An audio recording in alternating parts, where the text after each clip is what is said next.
Hi everyone, I'm Andy, and this is UFOs and other paranormal stuff. Today's episode is going to be about the Loch Ness Monster. Is it real? Is it not? That is the question. Something known as Spring-Heeled Jack. What exactly was it? The Devil's Footprints.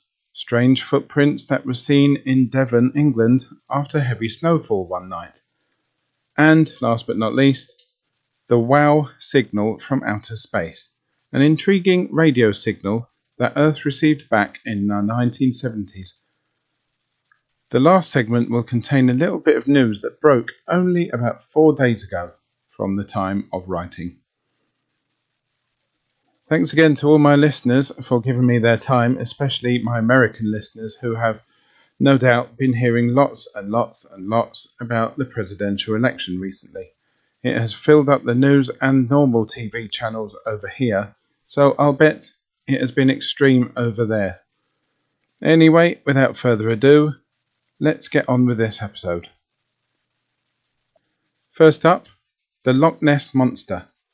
For those that don't know, and I'm sure there are not a lot of people who have not heard about it, the Loch Ness Monster is a mystical animal which is said to live in Loch Ness, way up in the Great Glen in Scotland. Loch Ness itself is a large, deep freshwater loch in the Scottish Highlands.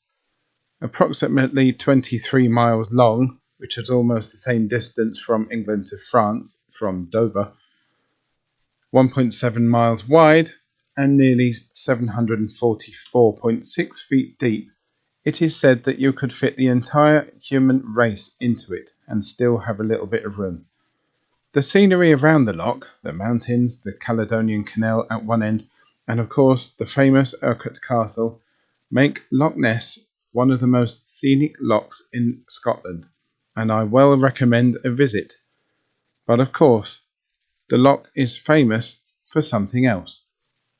The Loch Ness Monster, also known as Nessie. Nessie is a cryptid in cryptozoology and Scottish folklore.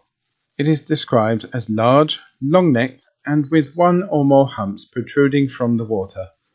Popular interest and belief in the creature has varied since it was brought to worldwide attention in 1933. Evidence of its existence is anecdotal, with a number of disputed sonar readings and photographs.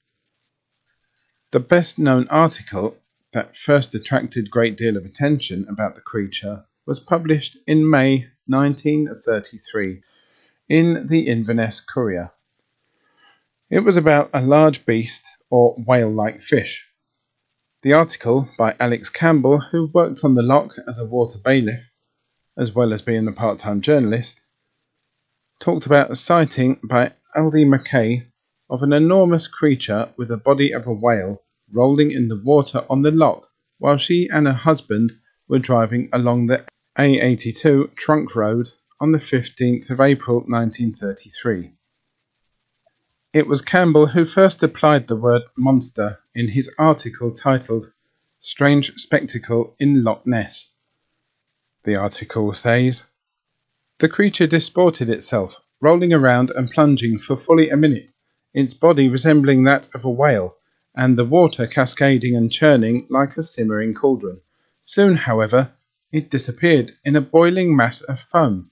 Both onlookers confessed that there was something uncanny about the whole thing, for they realized that here was no ordinary denizen of the depths, because, apart from its enormous size, the beast, in taking the final plunge, sent out waves that were big enough to have been caused by a passing steamer." According to an article from 2013, Mackay said that she yelled, "Stop! The beast!" when viewing the spectacle. In the 1980s, a naturalist interviewed Aldi Mackay, and she admitted to knowing that there had been oral tradition of a beast in the loch well before her claimed sighting. Alex Campbell's 1933 article also stated that Loch Ness has for generations been credited with being the home of a fearsome-looking monster. So with that in mind, when did these tales of a huge creature in Loch Ness begin? Well, the answer to that question is 565 AD. According to Devon, writing about a century after the events described, an Irish monk, St. Columba, was staying in the land of the Picts with his companions when he encountered local residents burying a man by the river Ness. They explained that the man was swimming in the river when he was attacked by a water beast that mauled him and dragged him under water. They tried to rescue him in a boat, but he was killed. Columba sent a follower, Lugrini Mokumin, I hope I pronounced that correctly, to swim across the river. The beast approached him with an awful roar, but Columba made the sign of the cross and said, "Go no further. Do not touch the man. Go back at once." The creature stopped as if it had been pulled back with ropes, and it fled. And Columba's men and the Picts gave thanks for what they perceived as a miracle. Of course, stories of the creature persisted as more and more sightings of Nessie occurred. They still do. But something big happened in the early 20th century. That was the mass production of photographic and film cameras. Like I said, the stories went on, but people wanted more tangible proof now, and the hope was that the camera would provide it. Lots of us will have seen the famous black and white photo of what looked like a long-necked creature sticking its head out of the water, dating from 1934. It is up on the Facebook group and the Twitter and Instagram too, by the way, if you want to have a look. Belief in Nessie hit the heights as this was the tangible proof that people had been waiting for. The photograph was examined and scientists were baffled. Could the question of the Loch Ness monster finally be answered? Could it actually be real? It was believed that photograph really was of the mystical creature, as for nigh on 60 years people could not debunk it. Eventually, however, that photograph was proved to be a fake. In the mid-1990s, a year after the major Hollywood film, Loch Ness, had been released in cinemas, it was of a plastic toy stuck to a toy submarine.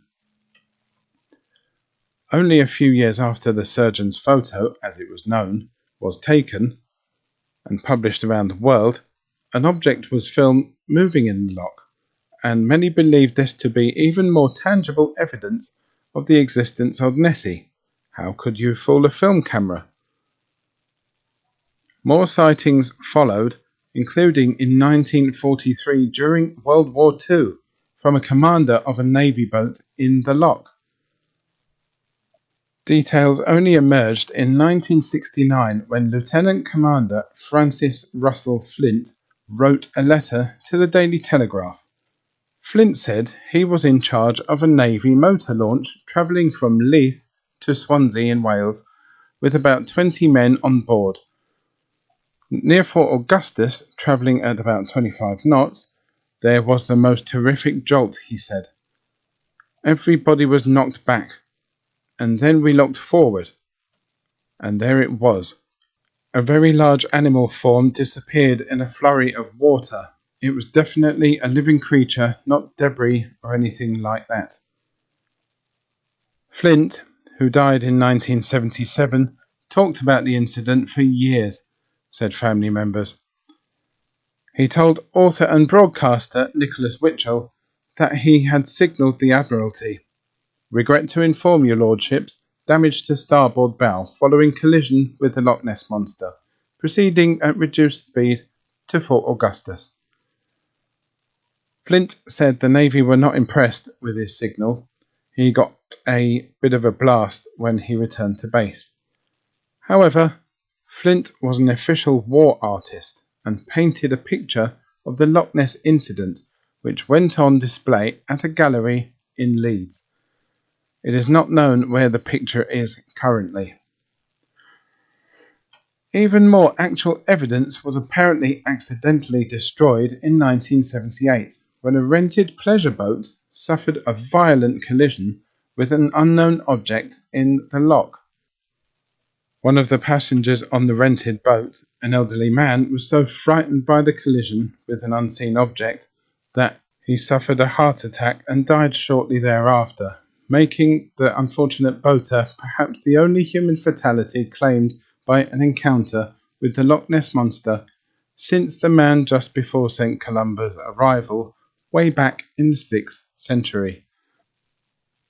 The 1978 collision could have yielded incontrovertible evidence that the Loch Ness Monster exists, because the collision is said to have wounded the creature, which left large shards of its flesh on the boat's propeller shaft.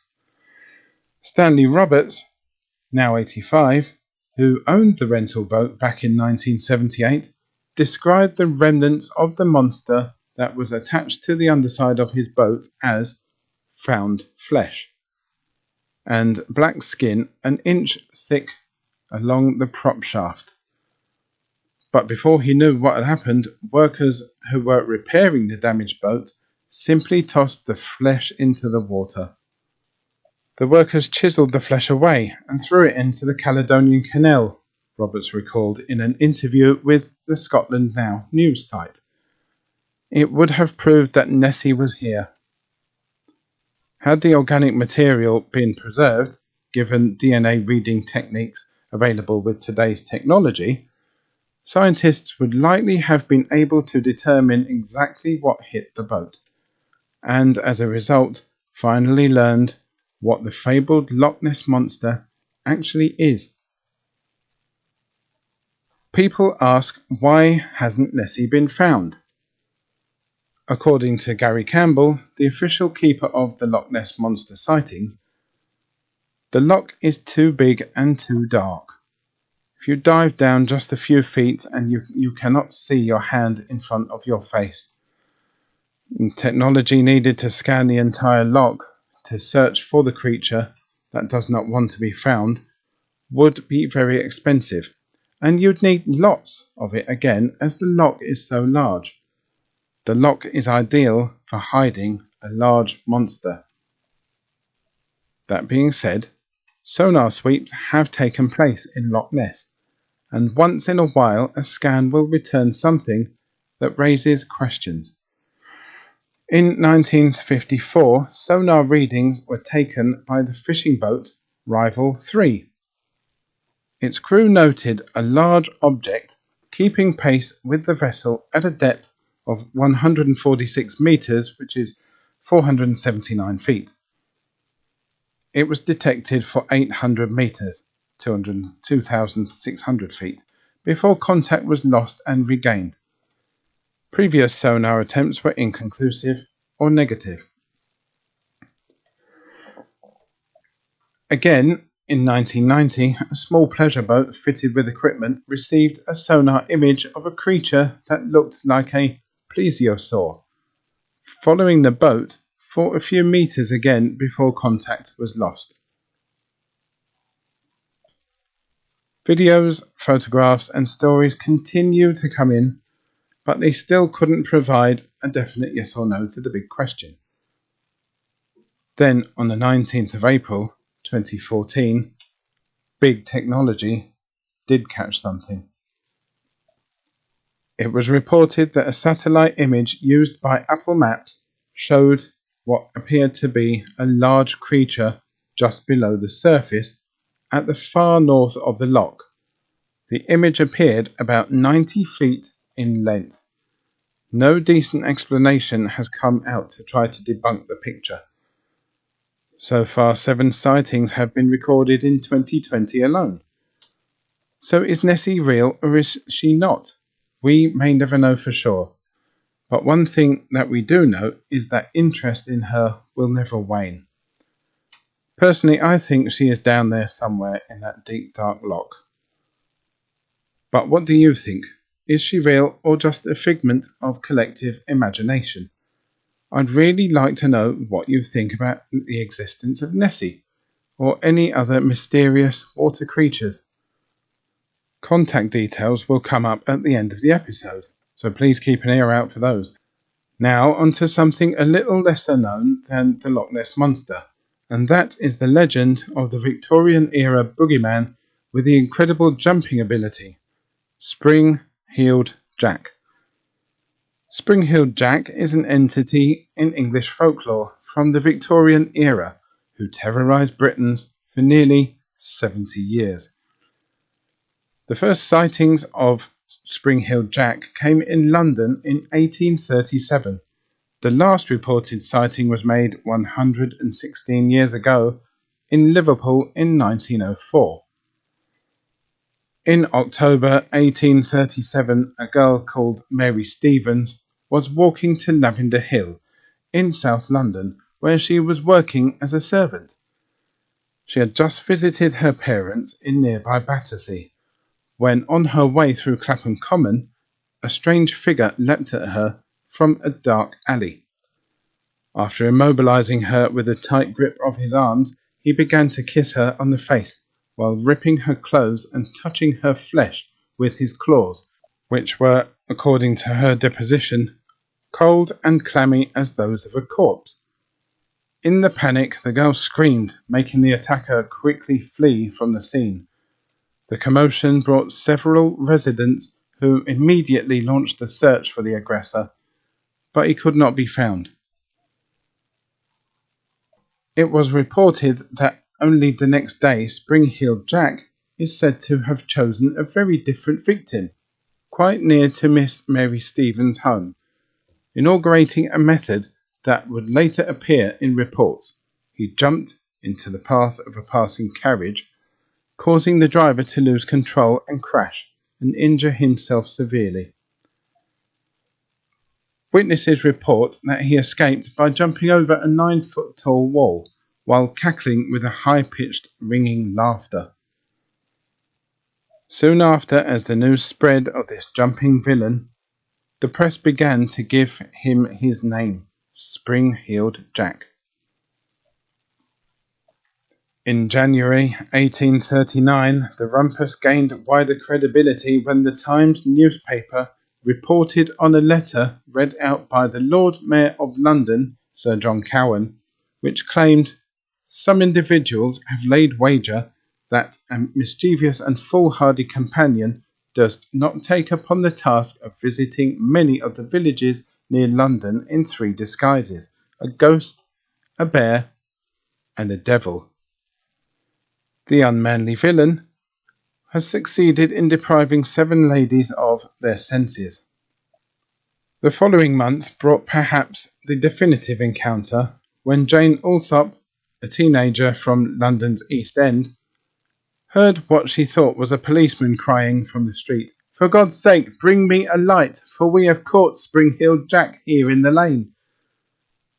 When she opened the front door and handed the cloaked figure a candle, he revealed his full monstrosity, with, according to the Times, eyes that resemble red balls of fire, a helmet of some sort, and a costume which appeared to fit him very tight, and seemed to resemble white oilskin.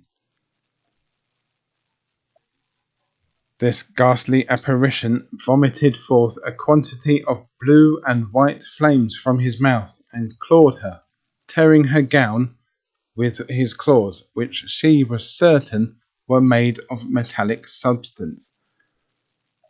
Only 9 days later, another attack.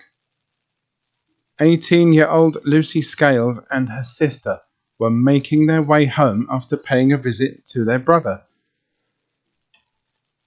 Scales stated to the police that as she and her sister were walking along Green Dragon Alley, they saw someone standing in the passage.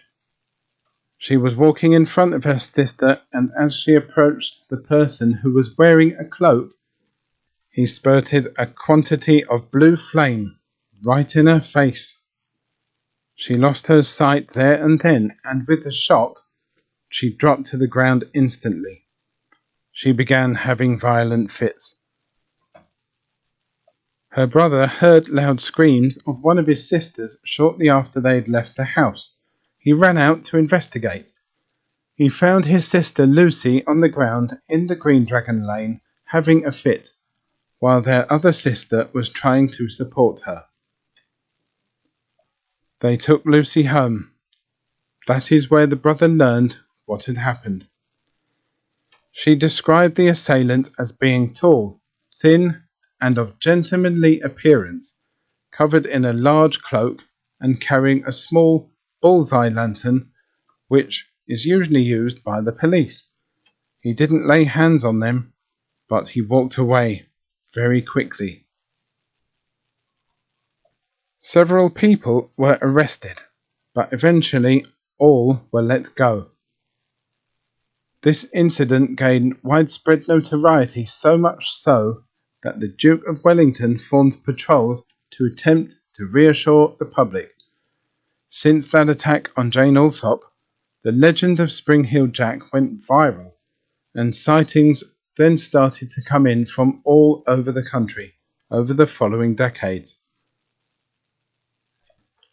After these incidents, Spring Heel Jack became one of the most popular characters of the period. His alleged exploits were reported in the newspapers and became the subject of several penny dreadfuls and plays performed in the cheap theatres that abounded at the time. A penny dreadful was like a horror comic of the time, which obviously only costed 1 penny. The devil was even renamed Spring Heel Jack in some Punch and Judy shows, as recounted by Henry Mayhew in his London Labour and the London Poor. This here is Satan. We might say the devil, but that ain't right, and gentlefolks don't like such words. He is now commonly called Spring Heel Jack, or the Russian Bear. That's since the war. But even as his fame was growing, reports of Spring Heel Jack's appearances became less frequent, if more widespread. In 1843, however, a wave of sightings swept the country again. A report from Northamptonshire described him as the very image of the devil himself, with horns and eyes of flame, and in East Anglia reports of attacks on drivers of mail coaches became common. Again, I have posted a picture to the Facebook group, Twitter and to the Instagram.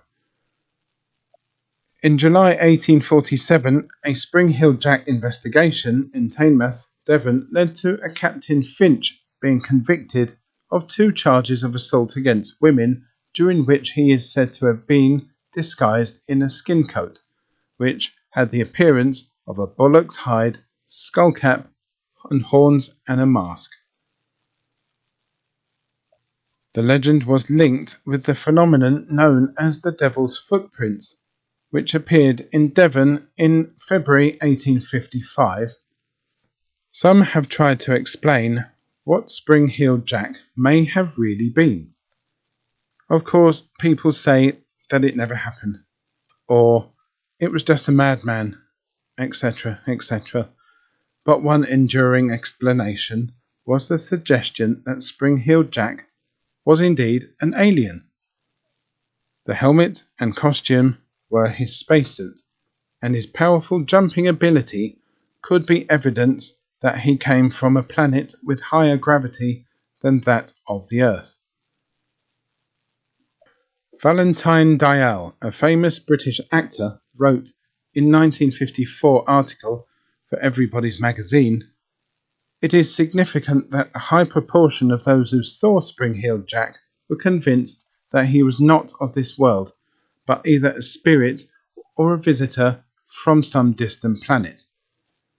This suggestion was also agreed upon by Inman Race, a correspondent to the magazine. He contended that a being reared on a planet where gravity was far greater than on Earth would be able to leap colossal distances on this planet. I suggest that the alleged monster was a visitant from space who had been marooned here. It is a very interesting phenomenon, Spring Heel Jack, partly because similar phenomena have been reported in other parts of the world. As previously stated, that's a great link, by the way, to the next part of the episode, something reported in Devonshire in 1855. That something is known as the Devil's Footprints. In midwinter, in Victorian England again, bipedal hoof tracks appeared overnight in the snow. The tracks went through fields, gardens, and was unimpeded by walls, rivers, or other barriers, natural or man-made. Was the devil to blame? On the night of the 8th-9th of February 1855, and the following 1 or 2 nights around the Exe estuary in Devonshire, England, after a heavy snowfall, a series of hoof-like marks appeared in the snow. The snow had stopped at around midnight on the 9th of February, and nearly 6 hours later, at first light, people across the countryside and settlements between Topsham and Loch Ness, including towns of Lympstone, Teignmouth and Dawlish, noticed strange tracks in the snow, meandering in an unbroken course over a distance of more than 160 kilometres, about 100 miles. In fact, they were reported in over 30 locations. Houses, rivers, haystacks and other obstacles were traversed over, and the footprints could be seen on top of the snow-covered roofs and high walls which lay in the footprints path. The first report of the tracks appeared in the 17th of February edition of a local newspaper, in the letter to its editor. Sir, Thursday night, the 8th of February, was marked by heavy fall of snow, followed by rain and a boisterous wind from the east, and in the morning frost. The return of daylight revealed the ramblings of some most busy and mysterious animal, endowed with the power of ubiquity, as its footprints were able to be seen in all sorts of unaccountable places, on top of houses, narrow walls, in gardens and courtyards, enclosed by high walls and palings, as well as in the open fields. The letter went on to describe the prints, which appeared more like that of a biped than a quadruped. The steps are generally 8 inches in advance of each other, though in some cases 12 or 14, and are alternate like steps of a man, and would be included between 2 parallel lines 6 inches apart. The superstitious go so far as to believe that they are the marks of Satan himself, and that great excitement has been produced among people of all classes may be judged from the fact that the subject has been descanted on from the pulpit. The impressions of the foot closely resembled that of a donkey's shoe, and measured from 1.5 inches, in some instances, 2.5 inches across. Here and there it appeared as if cloven, but in the generality of the steps the shoe was continuous, and from the snow in the centre remaining entire, merely showing the outer crest of the foot, it must have been concave. Although the tone of the letter was jolly, it added the chilling detail that the creature seems to have advanced to the doors of several houses, and then to have retraced its steps. The rector of Clyst St. George, the Reverend H. T. Ellacombe, who later became one of the principal investigators, recorded a further disturbing facet. It was as if the snow had been branded with a hot iron through to the ground, which was everywhere visible, though the snow in the middle part did not appear to be touched. Perhaps, inevitably, dark suspicions of the devil's hand were being entertained. Some people, however, have put this down to hopping mice. Mike Dash suggested that at least some of the prints, including some of those found on rooftops, could have been made by hopping rodents such as wood mice. The print left behind after a mouse leaps resembles that of a cloven animal, due to the motions of its limbs when it jumps. Dash stated that the theory that the Devon prints were made by rodents was originally proposed as long ago as March 1855 in the Illustrated London News. Some have even placed the blame on escaped kangaroos from a private zoo owned by Mr. Fish at Sidmouth. Of course, kangaroos are mostly bipedal, but the tracks bore no resemblance in size or shape to those of a kangaroo. There are also claims that a worker at Devonport Dockyard had accidentally released an experimental balloon, part of a classified project, and that its chain had created the tracks as it trailed and bumped along the ground.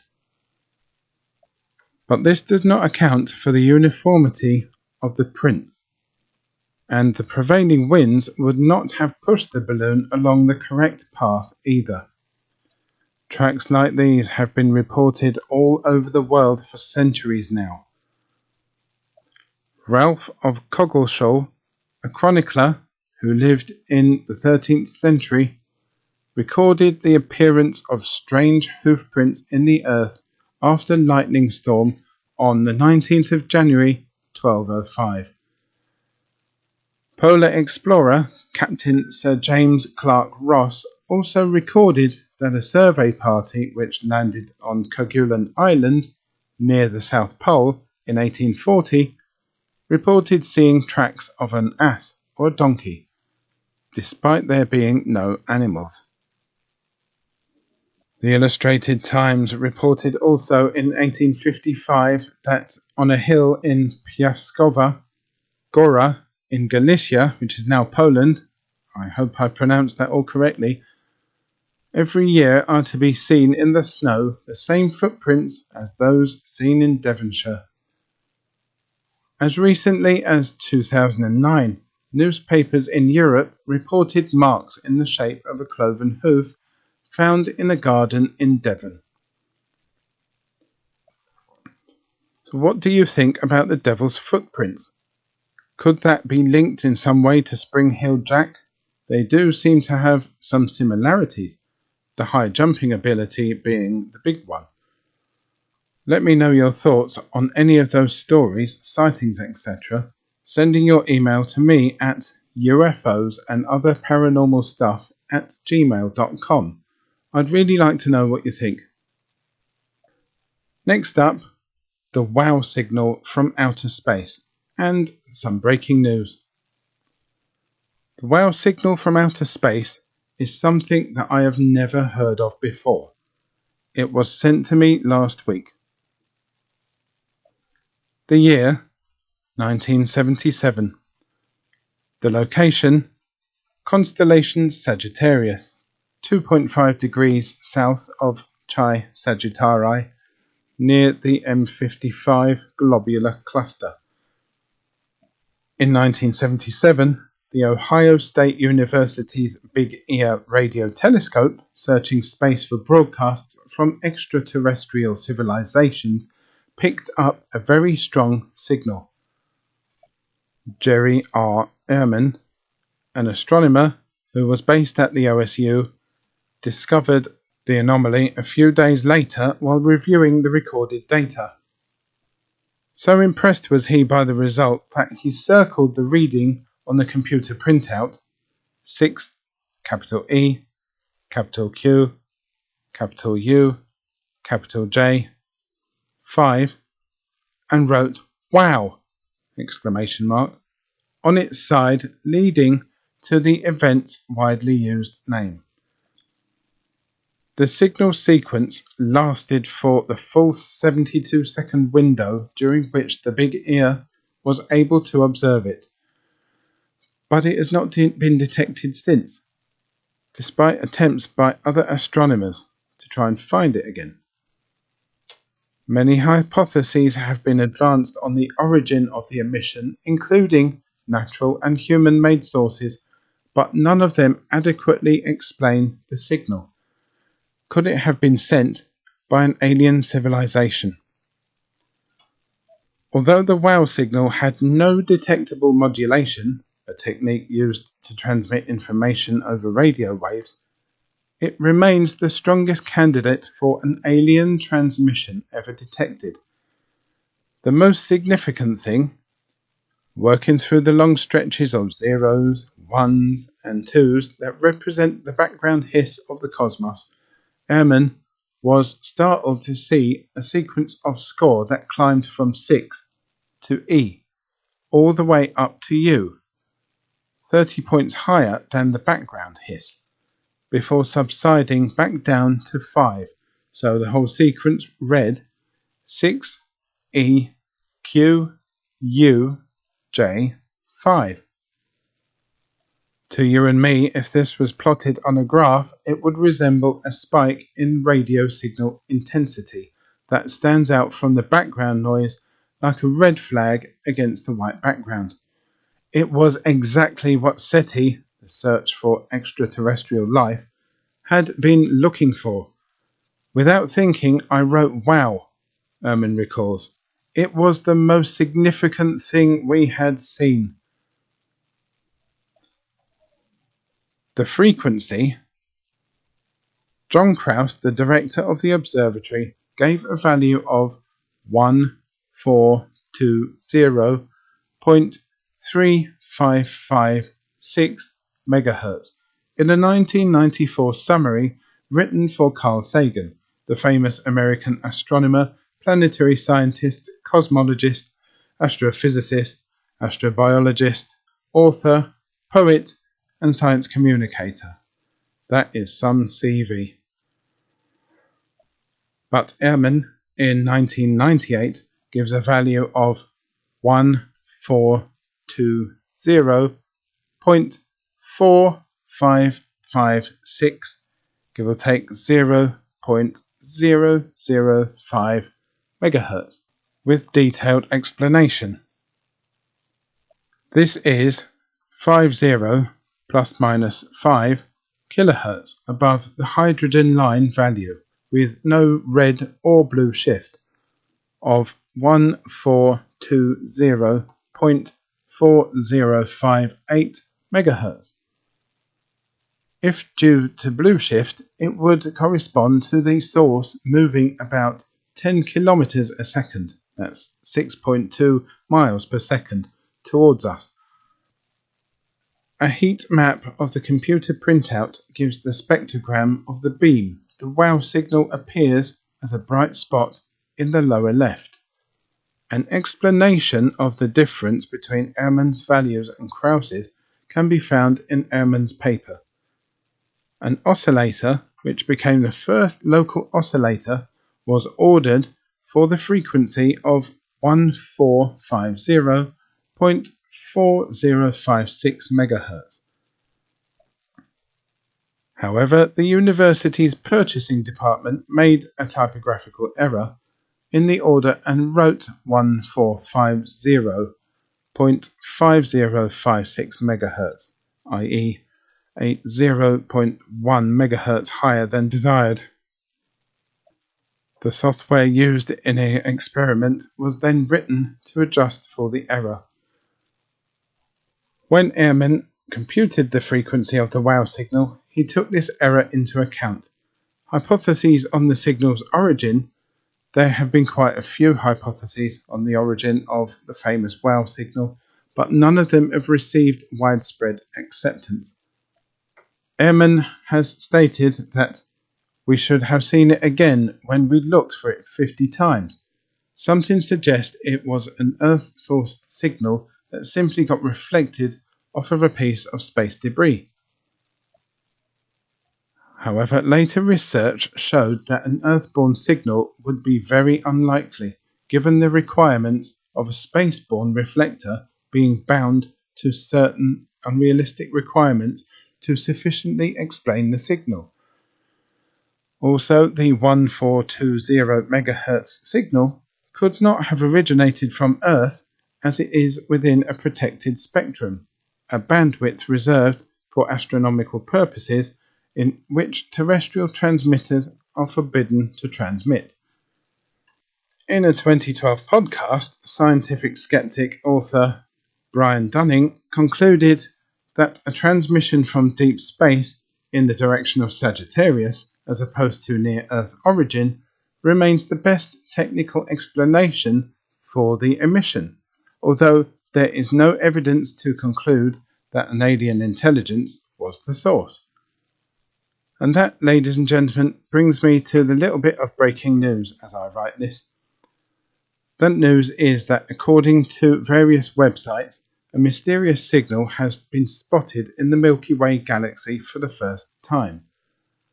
3 new studies trace the burst to a bizarre magnetic star in 1,000th of a second on April the 28th, 2020. A powerful burst of radio waves washed over Earth, lighting up radio telescopes in North America. Astronomers have now tracked down the signal, and the results could reveal the long-sought cause of some of the most mysterious cosmic signals ever recorded. In 3 studies published this week in the journal Nature, an international group of scientists identified the blast as a fast radio burst, an extremely intense flash of radio waves that lasts no more than a few milliseconds. Telescopes have picked up such bursts before, but always from outside of our galaxy, the Milky Way. Researchers have wondered for years what could cause these ephemeral but powerful blasts, with speculation ranging from exploding stars to alien technology. When I looked at the data for the first time, I froze and I was basically paralyzed with excitement, a lead author of one of the studies said in a Monday press briefing. Now we know that at least one source is likely an exotic star called a magnetar, a type of young neutron star left over after a large star explodes that has an extremely powerful magnetic field. The proximity of this burst made it appear extremely bright. It is much brighter than any other radio object in space by a very large margin. The burst had an energy about 3 times that emitted every second by the Sun. Several teams of researchers examined the area where it arose and found the burst originated from a magnetar called SGR 1935 plus 2154. That is all very interesting and very scientific stuff. Of course, it is more scientific than paranormal in many ways, and it's too scientific for me, I'll tell you that. But I do wonder if some of these signals Earth is getting from other parts of space are indeed manufactured by alien beings. Can it really be that every single signal is simply coming to us from an asteroid, planet, star or comet? Are these signals being received and then told to the public that they are not from alien beings when they really are? The fact remains that, and without the conspiracy posed by the latter question, we may never really know 100% for sure exactly how these signals came to be sent in the first place. But, as with all things, the science and the search for alien life will most definitely continue. All very interesting stuff, I think. Thank you to everyone who wrote to me over the past few weeks. Please do keep your emails coming. Remember, the email address is ufosandotherparanormalstuff@gmail.com. The Twitter handle is @u&ops. That is capital U, lowercase and, capital OPS. Facebook and Instagram, just search UFOs and other paranormal stuff for the group and the Instagram, whatever you call it on there. That is all from me this week. I look very much forward to speaking to you all very soon.